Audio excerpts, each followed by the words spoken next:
O nosso Verona, olha só. Estão vendo as imagens, não é? Eu volto a falar ao vivo com a Bruna Mello, porque infelizmente morreu no hospital um motociclista atropelado nesse caso e arrastado por uma caminhonete na Gleba Palhano.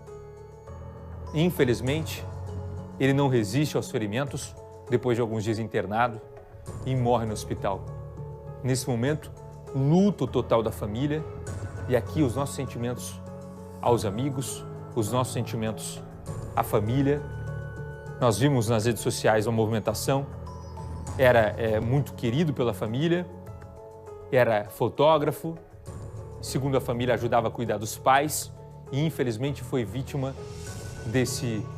eu não posso colocar como um acidente. Sabe por que eu não posso colocar como um acidente? Porque eu vou chamar a Bruna com a informação agora, porque o inquérito que investiga o caso aponta para homicídio doloso. É isso, Bruna? Traz os detalhes para a gente, a mudança aí por conta da morte dessa vítima com relação ao entendimento do delegado. Pois é, Buganza, infelizmente é uma atualização que a gente não queria dar porque envolve então a morte desse motociclista. O Wilton, ele que tinha 52 anos, ele não resistiu aos ferimentos, você mesmo já deu a notícia e acabou falecendo então no Hospital Evangélico. E com isso, com a morte dele, tem essa alteração nas investigações e no inquérito.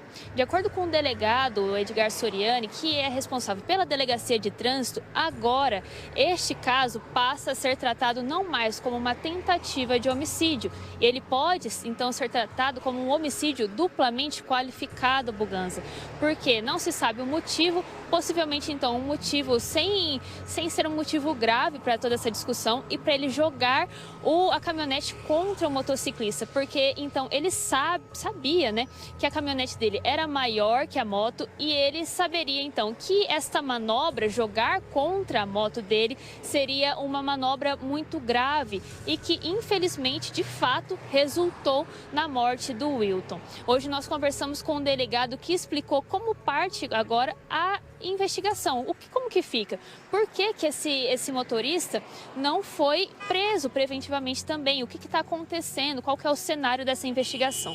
Vamos acompanhar a entrevista que ele concedeu hoje na Delegacia de Trânsito. Buganza.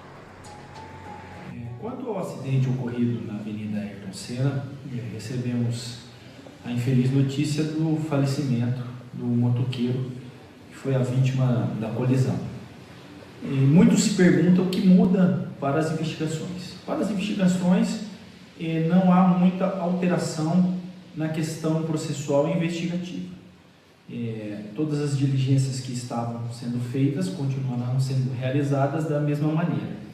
O que muda é a situação do condutor da caminhonete, que ao invés de responder por um crime tentado, agora responderá por um crime consumado, ou seja, provado que ele tinha real intenção de causar a morte do motociclista, ou que pelo menos assumiu o risco ao tacar o seu veículo, que é um veículo de grande porte, em cima de uma motocicleta, ele assumiu pelo menos o risco de causar um resultado mais gravoso, ou seja, a morte dessa pessoa, que de fato aconteceu agora no final de semana.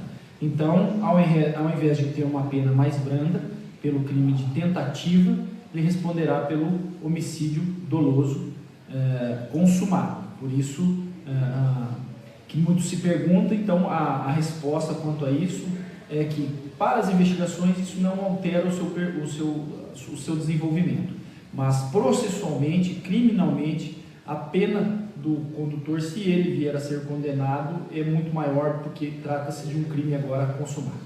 18h58, essa entrevista o delegado deu pela manhã. Só que durante a tarde, nós tivemos o cuidado de voltar a falar com o delegado, porque tinham detalhes importantes sobre a investigação que nós precisávamos saber e dar uma resposta também para a família e para os amigos. Tá bom, mas ele vai responder por homicídio. Mas quais as qualificadoras? O que acontece a partir daqui? Nós voltamos a procurar o delegado e temos novidades que você acompanha a partir de agora no Cidade Alerta. As provas já são robustas em apontar que não é um acidente de trânsito. Foi uma uma briga de trânsito ocasionada no trânsito em que o condutor do veículo deliberadamente atirou com seu veículo por sobre um motociclista, causando múltiplas fraturas que agora, infelizmente, resultaram em sua morte. Para mim, isso trata-se de homicídio duplamente qualificado. Primeiro, por motivo fútil, que é uma discussão banal do trânsito. E segundo, por meio que dificulte a defesa da vítima, né? Um veículo de grande porte, ela não estava esperando e ele a surpreendeu com esse veículo, arremessando ela ao solo. E, em virtude disso, ele vindo a falecer. E esse motorista, ele não chegou a ficar preso e ele também não falou no depoimento. Vai ser solicitado algo novo? Agora é fechamento de inquérito. Só para a gente entender esses próximos passos. Bom, ele tem residência fixa, o advogado já peticionou, ele tem o direito ao silêncio, não existe mais a condução coercitiva para ele vir à delegacia e ficar em silêncio, é o direito dele. E, inclusive, nós não sabemos nem se o inquérito vai permanecer na Justiça Comum ou ainda se vão acatar essa decisão de que é um homicídio consumado, deliberado e vai para o tribunal do júri. Então, qualquer pedido nesse sentido de prisão ou alguma coisa, acho muito precipitado. Não que não mereça, mas primeiro vamos aguardar o trâmite do procedimento, juntar as provas e daí sim apurar se eventualmente há necessidade ou não de alguma medida cautelar. Parabéns ao delegado. Você de casa, todo mundo está cansado de ver acidentes de trânsito em que infelizmente não dá em nada. O delegado tem que pesar a mão, tem que responder no tribunal do júri. Foi lá, atropelou, matou, tirou a vida de um inocente, de um rapaz de família, trabalhador,